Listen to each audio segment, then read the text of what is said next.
This is Ham Radio 101.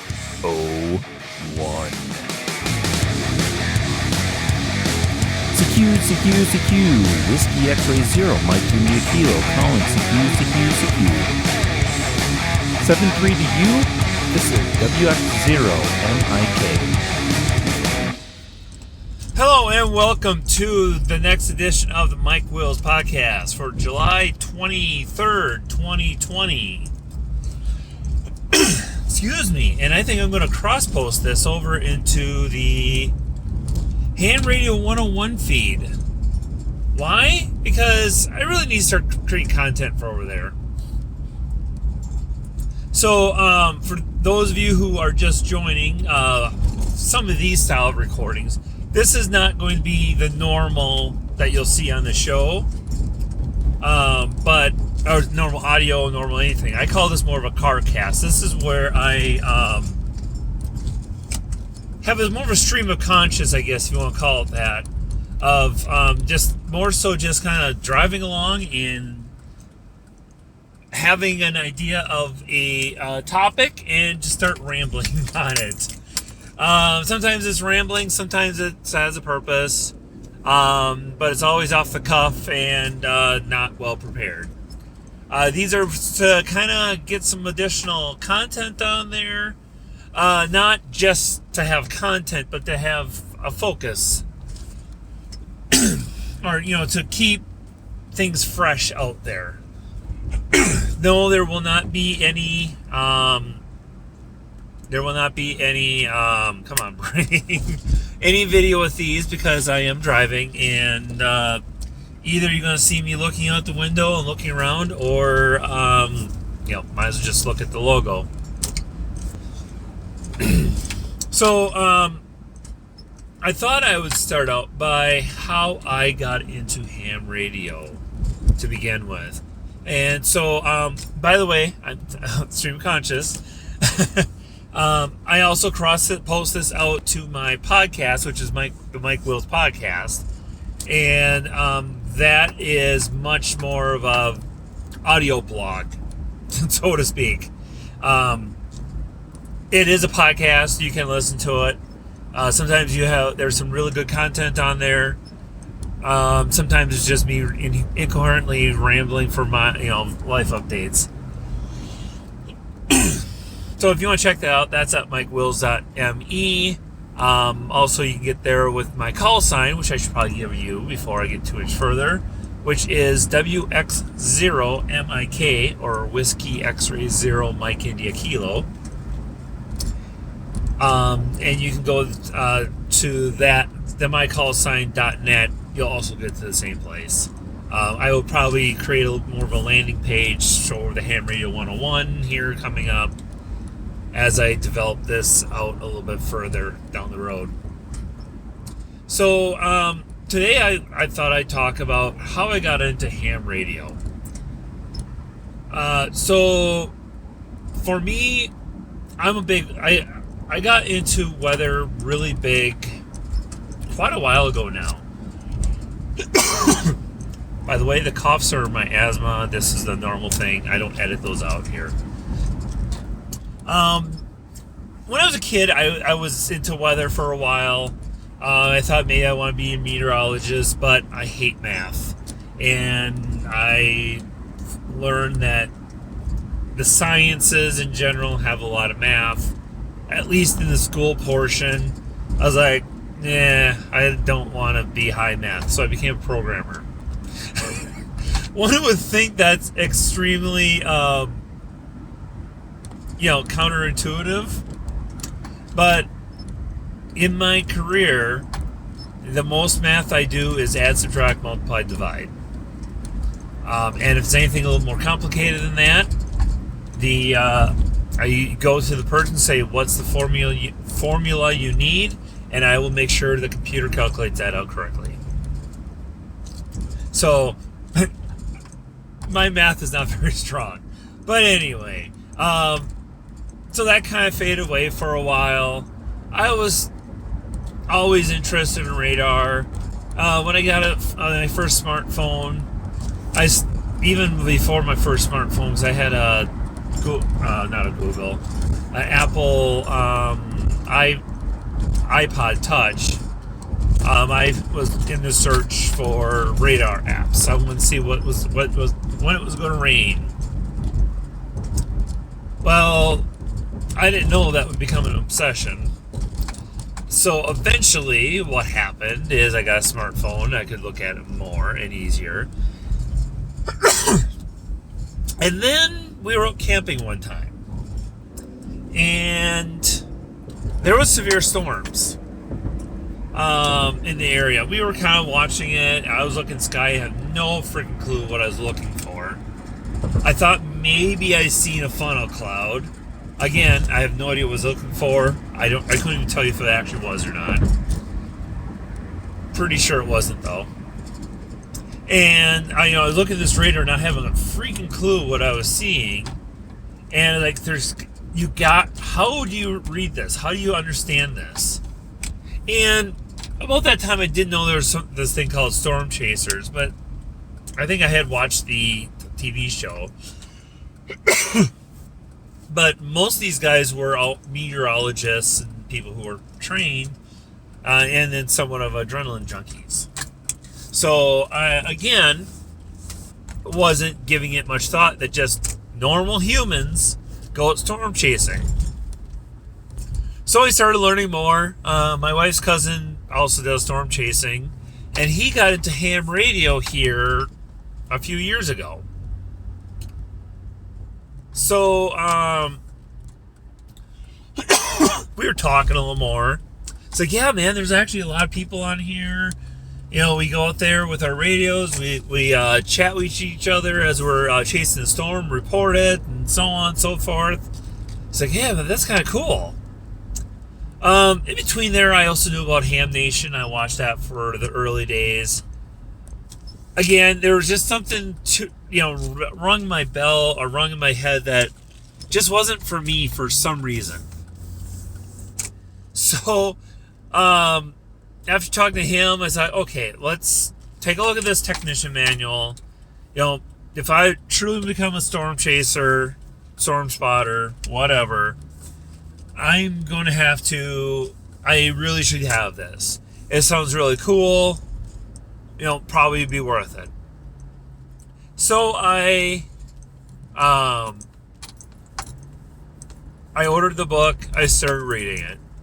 Now, at this time, the only introduction is a technician who had got it not very long before me. He had it for like a year or so, let's just say. So I started studying, kind of put it down for a while. It took me about a year to actually get to that point of studying and ready to go. Because I wasn't like hardcore, I want to get my license. It was just more of, I wonder what this looks like. So it got to be to a point where, okay, I'm going to do this. I'm going to get this. I signed up for a test. And it ended up being about, let's say, 3 weeks to a month ahead of time. I was nailing this technician class 85 to 90% correct. I was like, well, either I can stay bored and do this, but I keep hearing about these general class people. I wonder how hard this is. I keep hearing about people doing both at the same time. I thought I was going to be confusing myself. Well, I got the book. In 3 weeks, I had fully studied for the general class, and I passed both. I don't know my scores. I passed. That's all I cared about. So it took me a year to study for technician, of which really it wouldn't have had to take me that long. I just didn't have that drive to do it. And then it took me 3 weeks to get the general. I passed both, and that was June of 2019. I got that. So now it was the time to acquire radios. I started getting, a couple handheld Bofangs, a mobile in my truck. Now I'm up to where I have a mobile in my office, a mobile in my truck, 2 Bofang radios, and one Yaesu FT1, which it's an older fusion radio, but it still works really well. And I was satisfied, but it's like, I have this license, I want to take advantage of getting on HF. Well, if you look at prices, it's not very cheap. So I, scrimped and saved and so on.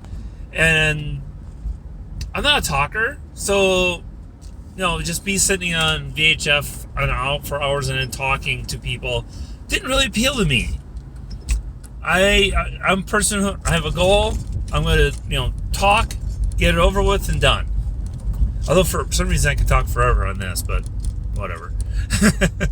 So, I went out, I was like, okay, I need to do something. My brain is going crazy. I need to keep learning. I need to be a sponge. I went out, I bought the Extra Class book, and I started studying that. So as of today, as of like March of 2020, March or April, I think it's April of 2020, I am an Extra Class license. I have a VE. I'm now a VE for GLARG, the Greater Los Angeles Area Radio Club, I think is what it is. And then the ARRL VEC, I'm also a VE for them. So that's kind of the long history of me. So, and I did not fill in there that a couple months ago now, I think it is. Oops, I'm in the wrong spot. A couple months ago, I got my first HF radio. So now I'm running HF radio. I am running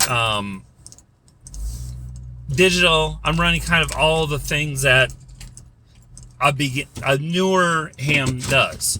But now I want to take you along with me. I've been doing this for a while now, so but I want to have a base knowledge of making things work. But now I can bring you along with me to learn more as we go along. And that is my goal, is to bring you along with me in my learning and so on. And that's the goal of this channel. I have a video I need to edit yet and get together. I might even do kind of a few pictures of my setup and how things work and kind of walk you through that, and how I ran coax and some of the adventures of that. Another idea I have is to walk through what it actually costs to set up an HF station. That, because it's not just a radio you need, there's a lot more costs associated with it, including antennas, coax, grounding, everything. I'm going to kind of walk through all of it and approximate what I paid, and kind of walk you through. There's always ways to skimp and save on that, but in some cases I didn't skimp, in other cases I did.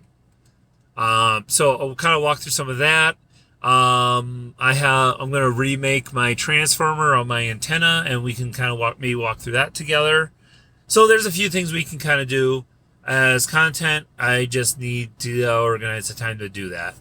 And on top of that, in August, I think it's starting August 1st. I got to confirm that.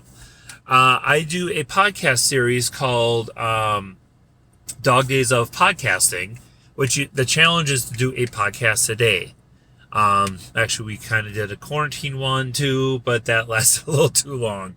But anyway, with that series, my current plan is to start the process of learning CW,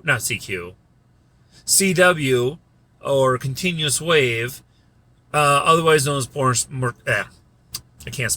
Morse code. So we're gonna go along together. We're gonna learn some Morse code, and we are going to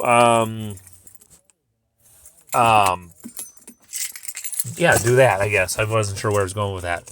So I will release those as quote videos. I'll put it on the YouTube channel, probably as an audio file, I'm guessing, because really we're talking about learning, so I don't want to distract with video. I would rather have you focus 100% on the audio, because that is how we're going to learn, is how to, learn through listening, not through watching, I guess. So, come along for the ride, and I hope you enjoy it. These audio things, I usually do a drive length. So, usually about 10 minutes, plus or minus. This one's 15 today because I'm sitting here in my driveway for a couple minutes. But, let me know what your thoughts are on this type of content on top of, normal videos and stuff. And please, if you find this interesting, please subscribe and hit the like button on the video, or subscribe to the podcast if you want to do that instead. Again, mikewills.me is the primary website, or wx0mik.net. And if you look for Ham Radio 101 on YouTube, that is where you find that content. So I will brand these as Ham Radio 101 from now on for those on the podcast, and go from there. So thank you, everybody, for listening. I am going QRT now, and this is WX0MIK73 to all of you. Thanks for listening. Please hit the like and subscribe button on YouTube, found at the bottom of this video. For everything referenced in this episode, please visit WX0MIK.net, or you can find the link in the description below. 73.